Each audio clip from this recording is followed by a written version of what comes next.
Routine মাফিক যানবাহন তল্লাশিতে নেমে বলিরো গাড়ি সহ বার্মিজ গরু আটক করতে সক্ষম হলো ধর্মনগর ট্রাফিক দপ্তরের কর্মীরা।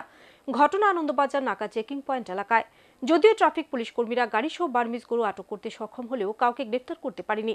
ঘটনা তদন্তে নেমে পুলিশ গরু পাচারকারীকে জালে তুলতে এখন তৎপর। নৈশকালীন কর্তব্যরত অবস্থায় রুটিন মাফিক যানবাহন তল্লাশিতে নেমে বা সাফল্য পেল ট্রাফিক দপ্তরের এএসআই প্রাণধন দেবনাথ। বুধবার নৈশকালীন ডিউটিতে থাকা অবস্থায় শ্রী দেবনাথ ভোরবেলা আনন্দবাজার নাকা চেকিং পয়েন্টে একটি সন্দেহজনক বলিরো পিকআপ গাড়ি আটক করেন। পরে বলিরো পিকআপ গাড়িটিতে তল্লাশি চালিয়ে উদ্ধার করে 5টি বার্মিজ গরু।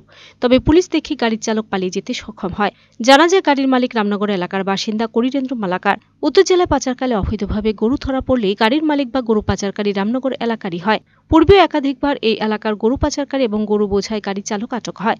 এক গরু পাচারকারী লিটন দাস জেলও খেটেছেন। সূত্রের খবর, রামনগর আনন্দবাজার হয়ে কৈলাসহর হয়ে প্রায়শই এভাবে অবৈধভাবে গরু পাচার হয়। তবে এদিন জেলা পুলিশের তরফে আনন্দবাজার এলাকায় মোবাইল ডিউটিতে থাকা এই সাফল্য বলে মনে করছেন শুভবুদ্ধি সম্পূর্ণ মানুষ।